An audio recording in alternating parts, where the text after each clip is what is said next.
Oh, April keluar. April keluar itunya capture-annya itu, kemudian SK-nya saya terima di awal Mei ya, 9 Mei kalau nggak salah. Nah itu Mei sampai Oktober itu saya masih kerja di RSCM seperti biasa, melakukan kateterisasi jantung, ngajari murid-murid saya dan sebagainya. Sampai Oktober itu ditutup akses BPJS saya. Ya, jadi pasien BPJS saya itu nggak bisa lagi saya obatin. Oh, itu bagian dari jelang pemutusan pemecatan itu ya? Belum, kan pemecatan kan baru kemarin. Jadi April sampai Oktober itu kan saya masih kerja di RSCM, masih melayani pasien-pasien saya. Sampai Oktober itu diputus akses BPJS-nya. Saya dipaksa pindah ke Fatmawati. Nah, saya bilang saya bukannya nggak mau pindah. Kalau masalah pindah gampang aja. Ya. Tapi kan ada solusi lain, saya bilang tuh. Saya bilang ke Dirut RSCM maupun Dirut Fatmawati ini. Solusi lain itu adalah kenapa saya nggak dikasih surat tugas untuk mengampu layanan jantung anak di Fatmawati. Jadi misalkan 3 hari saya di RSCM, 2 hari di Fatmawati. Kan clear, saya masih bisa. Dokter menawarkan solusi. Iya, solusi itu win-win. Ya, win-win ya. Bukan mutasi. Kalau mutasi ini karena saya udah tahu mutasi. Ini konteksnya layanan publik ya? Iya, layanan publik kan. Biar semuanya dapat. Ya. Karena mutasi ini kan hukuman buat saya. Nah, kalau kejadian mutasi berarti benar saya dihukum kan gitu. Nggak bisa katanya. Pokoknya nggak bisa diubah. Ya udah, kalau nggak bisa diubah saya ke PT UN. Karena ini mutasinya nggak benar, saya bilang. Akhirnya karena saya menolak proses mutasi ini yang sebagai upaya pembungkaman IDAI, kira-kira lihat ya benang merahnya ya. Dari Ketua IDAI Jawa Tengah, Sekjen, Ketua Sumatera Utara, Ketua Umumnya, semuanya dimutasi dan dipecat. Itu kan jelas benang merahnya bahwa ini bukan biasa gitu. Karena di RSCM yang dimutasi itu hanya saya dengan Dokter Hikari. Jadi bukan mutasi atas dasar pelayanan pemerataan pelayanan kesehatan. Bukan sama sekali bukan. Ya. Lebih-lebih fatalnya di Fatmawati itu, Menkes bilang begitu saya diakses ditutup, dia langsung bilang ke wartawan itu, Dokter Piprim harus segera pindah ke Fatmawati karena di Fatmawati tidak ada ahli jantung anak. Ini fatal. Padahal bohongnya. Padahal di sana itu ada namanya Dokter Muhammading, murid saya, ya, yang kerja di sana udah bertahun-tahun ya, tahun berapa saya nggak pengen. Dan dia ngerjakan semua kerjaan intervensi. Ada artinya ada. Ya? Dan kan beban pasien Fatmawati sama RSCM kan beda. RSCM itu kan rujukan dari seluruh rujukan nasional gitu. Sedangkan Fatmawati kan di Jakarta Selatan. Regional. Udah gitu di sana kan nggak ada pendidikan konsultan jantung anak. Itu bedanya itu. Ya. Kita ada fellow loh. Fellow itu calon konsultan jantung anak. Pada saat saya dikeluarin itu ada 8 fellow. Sedangkan dosennya itu satu Prof Mulyadi itu lebih senior dari saya. Kemudian saya, kemudian 2 di bawah itu perempuan-perempuan, Anissa sama Sarah itu jauh banget di bawah saya gitu. Jadi regenerasinya itu nanti bisa terputus gitu. Terlalu jauh ya. Ya untuk ngajarin mereka ini.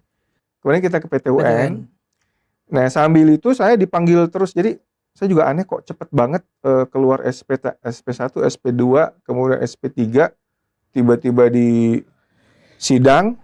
Di sidang saya kembali bilang, saya bilang itu win-win solutionnya, batalkan surat mutasi saya, kasih saya surat penugasan, saya akan kerjakan dengan sepenuh hati. Saya itu, oh nggak bisa katanya gitu. Ya udah, karena berarti kan niat mereka mutasi itu bukan untuk mengembangkan layanan jantung anak di Fatmawati.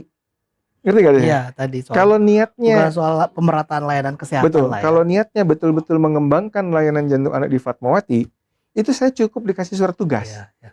Saya masih bisa di RSCM, ngurusin pasien-pasien saya, bisa juga di Fatmawati. Tapi karena niatnya menghukum dengan kebohongannya Menkes.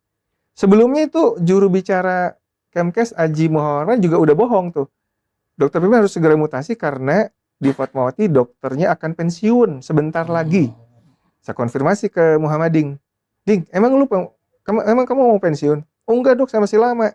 Yang mau pensiun tuh dokter jantung dewasa dok, salah info. Kayak gitu jadi modelnya. Ini saya disclaimer dulu ya. Saya coba seobjektif mungkin ya. Bukan di posisi sebagai Menkes, tapi lebih ke urusannya kepentingan publik lah. Soal ini ya. Dia kan banyak nyebut-nyebut, nyenggol-nyenggol segala macam ya. Tapi dok begini, ini kan ribut-ribut kolegium ya. Buat orang awam seperti saya ini. apa irisannya dengan kepentingan publik? Urusannya sama layanan kesehatan masyarakat ini apa, Dok? Apa cuman elit tertentu aja atau gimana? Ya, banyak orang yang belum paham betul ya. Kenapa sih kami itu concern kolegium itu harus independen?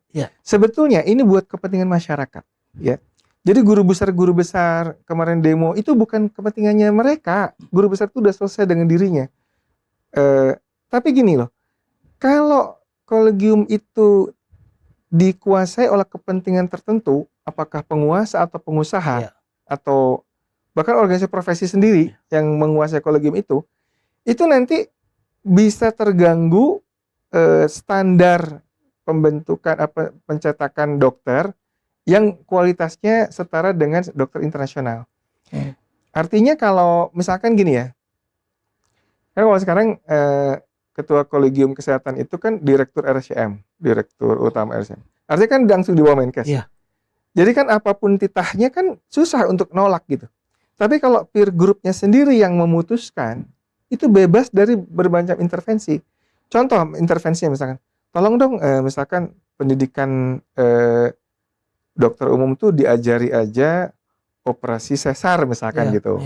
Atau tolong dong untuk mencetak dokter jantung itu nggak usah 4 tahun, mungkin 2 tahun aja cukup. Karena kita banyak nih butuh dokter cepat. Nah itu kan bahaya buat masyarakatnya. Bahayanya di mana ya, Dok? Lah kalau dokternya nggak kompeten, dokter umum nih diajarin sesar. Bukan masalah itu ya, itu nanti ke POGI ya. Tapi contoh misalnya mempersingkat pendidikan dokter lah misalkan ya. Atau yang seperti sekarang nih, rumah sakit umum daerah yang pasiennya sedikit, misalkan dokter yang buat jadi dosennya sedikit, dijadikan tempat untuk pendidikan spesialis apapun lah. Itu kan paparan dengan penyakitnya jarang, dengan pasiennya sedikit, yang ngajarnya juga sedikit. Tiba-tiba dikasih brevet, dikasih ijazah untuk dokter spesialis. Untuk apapun ya. Kalau untuk anak tentu saja anak. Spesialis lah ya. Kebayang nggak? Dia udah ada gelarnya, tapi kompetensinya minimalis. Iya, tapi kalau kita lihat sebenarnya kita patut apresiasi niat Menkes ya, mengubah ini sekian tahun ya. Kan kita juga lihat juga kemarin rame-rame di IDIAN mau mengubah culture, beliau bilang. Jadi perubahan yang dilakukan memang butuh pekerjaan berat. Salah satunya ini mungkin dari undang-undang kesehatan yang baru.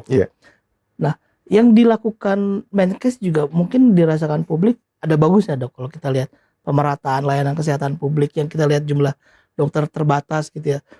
Misalnya di satu daerah tertentu tidak ada spesialis tertentu, tapi ada kebutuhan. Adanya dokter yang ada, artinya dokter yang ada itu di upgrade skillnya gitu ya. Tapi memang bukan spesialisnya. Harusnya boleh menurut Menkes. Nah ini kan antisipasinya mengurangi angka kematian misalnya atau pemerataan layanan kesehatan lah. Itu sebenarnya kalau buat publik bagus kan, Dok, sebenarnya? Iya, dalam batas tertentu itu harus gini loh. Nggak bisa karena ini urusannya nyawa manusia gitu ya. Kalau puluhan tahun yang lalu di daerah terpencil yang nggak ada apa-apa, nggak apa-apa dokter umum sesar misalkan. Atau apapun lah bisa. Tapi dengan zaman sekarang, kenapa nggak dibikin dikirim putra daerah itu untuk mengikuti pendidikan spesialis, kemudian dia kembali ke daerahnya. Ini kan yang kerjaan-kerjaan begini sebenarnya tugas pemerintah. Kalau urusan mencetaknya, itu biarkan urusan kolegium mandiri tadi. Ngerti nggak? Jangan ikut campur di resepnya, bikin resepnya gitu.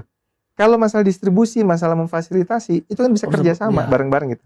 Ngerti nggak Mas? Betul. Jadi kalau ada guru besar Unpad tuh yang mengibaratkan gini, rumah sakit itu seperti dapurnya, fakultas kedokteran itu chefnya, kolegium itu yang bikin resep masakannya.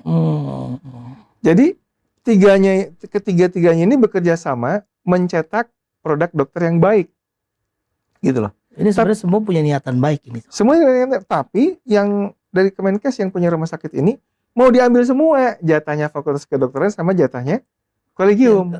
Dia yang bikin resep tadi. Iya, resepnya dia bikin sendiri. Padahal resep standar internasional itu dia yang punyanya di sini gitu. Jadi ketiga-tiganya ini, saya tuh tidak menolak jumlah dokter mesti juga diperbanyak dan sebagainya. tapi bukan ugal-ugalan sehingga menurunkan kualitas pencetakan dokter itu nanti yang bahaya masyarakat juga gitu. Kira-kira intinya di situ loh. Iya. Tapi masyarakat kadang-kadang menuduhnya kan, wah ini sih nggak mau kehilangan lahan dan sebagainya. Nggak itu tujuan itu bukan itu. Lebih dari itu sebenarnya ya. Artinya, lebih dari itu. Ini sama-sama kalau kita lihat sebenarnya sama-sama ingin mengutamakan layanan kesehatan publik. Betul. Kan? Tapi mungkin kita juga nggak tahu nih win-winnya. Kayak apa publik cuma pengen tahu berobat gratis gitu ya, berobat bagus, BPJS lancar.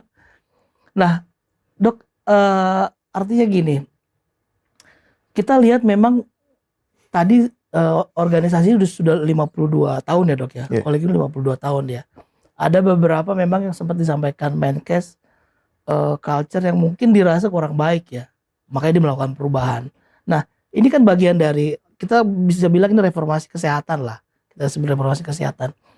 Penerimaan di senior-senior dokter gitu ya, kita lihat juga banyak, salah satu yang disebut juga ada kasus bullying juga lah, disebut Menkes, dan ini bagian dari itu juga gitu. Ini dokter melihat seperti apa perubahan keseluruhan yang dilakukan Menkes ini, apakah tidak cukup baik atau memang ada jalur yang salah atau memang tidak mendengar masyarakat profesi tadi itu dok? Iya. Jadi begini, kita bukan tidak mau bekerja sama ya. IDA itu kurang bagaimana membantu Kementerian Kesehatan ya. Tetapi Menkes ini dalam pola komunikasinya kan beliau melakukan sesuatu yang bukan kewenangannya gitu. Bukan kewenangannya. Dalam arti gini, kalau mau kerjasama, mau koordinasi, itu beliau panglimanya gitu harusnya. Tapi jangan musuhin anak buahnya. Jangan kemudian ngacak-ngacak sesuatu yang bukan kompetensinya beliau gitu. Contoh ya, statement beliau misalkan stetoskop itu tidak ilmiah.